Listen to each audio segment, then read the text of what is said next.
Alright guys, I'm back with another weekly manga review video for Naruto, Bleach, and One Piece. And starting with Naruto chapter 612, the Shinobi Alliance Jutsu. Something about the Jubi. I've been thinking this the past few weeks. It really reminds me a lot of the first boss in Ocarina of Time. The giant spider you face in the tree. That's just the first thing I think of when I see the Jubi. But most of this chapter is the Shinobi Alliance trying to seal the Jubi in this concrete-like substance so that they can attack Obito and Madara and hopefully stop the Moon's Eye plan. That was pretty much it. So they try to seal it, they blast it with lasers and pour the concrete-like stuff on top of it, and then they raise the earth around it to trap it with a earth jutsu, and then the ninjas jump down to attack Obito and Madara, who aren't even worried by any of this, and actually say that the Jubi is about to reach its perfect stage. Now, I didn't really care much for this chapter personally.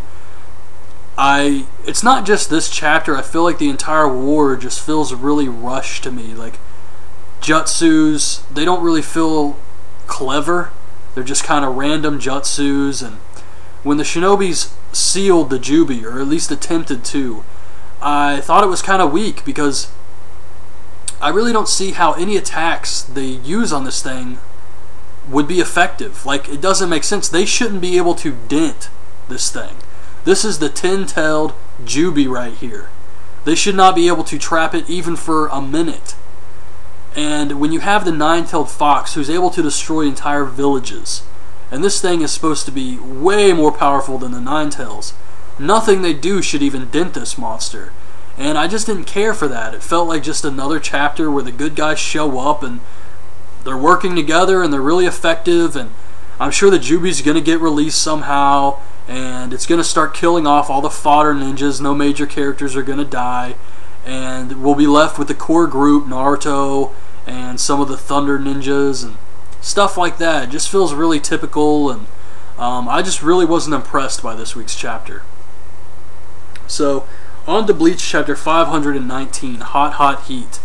Ichigo is at the Soul Palace, and he learns that the King's Key, the key that Aizen was so desperate to find, is actually in the bones of the Zero Division.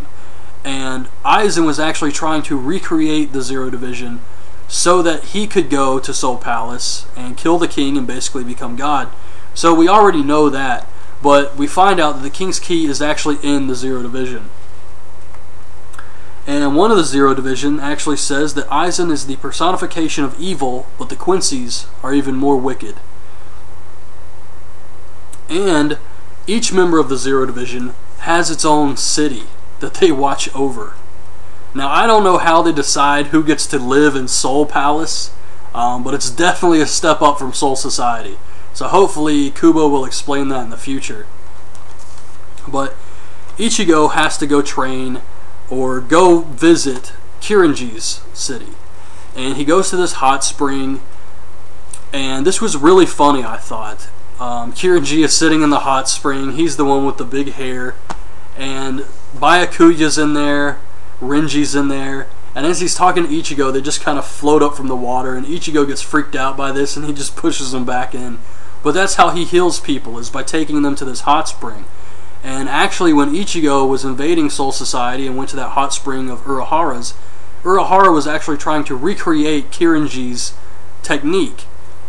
So this is Kirinji's perfect technique, and he actually says that Ichigo will come out even better than he was before. Not only will he be healed, but he'll be stronger. So I thought this was a really funny chapter. Not a lot of story progression here, but it was entertaining to read, and I thought it was pretty funny. And the last thing we see is the King, the Soul King, awaken. So that was I thought that was a pretty awesome way to end the chapter. I'm looking forward to where Kubo decides to go with this. One thing I would really like to see happen in Bleach is an arc.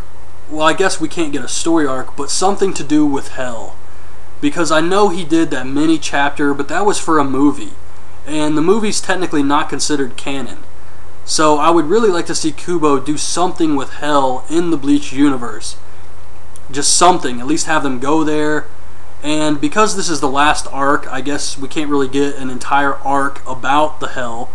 that exist in Bleach. So I'm just hoping he really does something and visits that before the manga ends. On to One Piece, chapter 691, King of the Land of the Dead. So the Straw Hats and G5 are all running from the poisonous gas. And we see Virgo. He's been separated by Law. Law has separated his entire body. He looks like Buggy. And he tells Law that he doesn't know Joker's past. And that's going to be his downfall. And so, we see Caesar, who tells his men to open the vents and let Shinokuni in. And his men do this thinking he's just trying to fool the enemy. He's not really going to kill them all with this poisonous gas.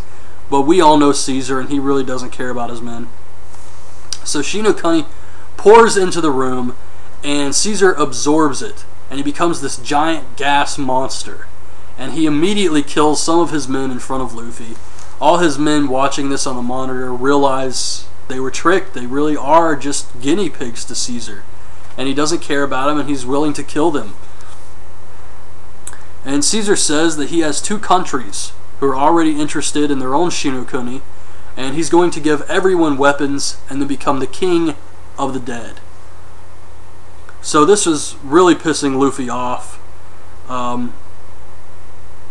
And we see that Usopp is in the control room with some of Caesar's men. And now that they realize they're being tricked, they're not really interested in attacking Usopp anymore. And I personally think Usopp's going to be the one to open up the controls, or use the controls to open up the gates and save the rest of the Straw Hat members in G5. And Luffy gets ready to hit Caesar with a Gear 3rd Gum Gum Bazooka with Haki. And this is going to destroy Caesar. So that's how the chapter ended. We didn't see Luffy actually hit him with the attack, but I think this is pretty much it for Caesar. It's not going to kill him or anything like that because, well, first of all, it's One Piece, and second of all, Law wants to kidnap Caesar. So I don't think it's going to obliterate him or anything like that, but it will defeat Caesar. And I think this is when Don Quixote's men are going to show up. I was actually thinking about this earlier. I don't think Don Quixote himself is going to show up. I think this is just a prelude to what's going to happen with Don Quixote in the future. But we do know for a fact that he sent, I can't remember their names, it's like Buffalo and Baby 5 or something like that. We know he sent them there. And they have to be really strong. I mean, you saw Big Mom's crew with Pecoms and the really tall guy. They look like strong characters who weren't even afraid of Luffy. So I think Don Quixote's crew is going to be on that same level. And when they show up, that's when the real fight's going to start. That's when they really have competition. Because this entire arc so far, Luffy has taken out Caesar like it's nothing. In fact, even in this chapter, Caesar's nose is still broken from Luffy punching him in the face with Haki. So I really think that when Don Quixote's team members show up, it's really going to challenge the Straw Hat Pirates finally. So I really like this chapter. Can't wait for next week to see what happens here. It's really going to start feeling like an epic arc in One Piece, I think, as soon as Don Quixote's team shows up. So anyways, that's my review of this week's manga chapters. Hope you guys liked the video. Leave your thoughts on this week's chapters in the comments, and thanks for watching.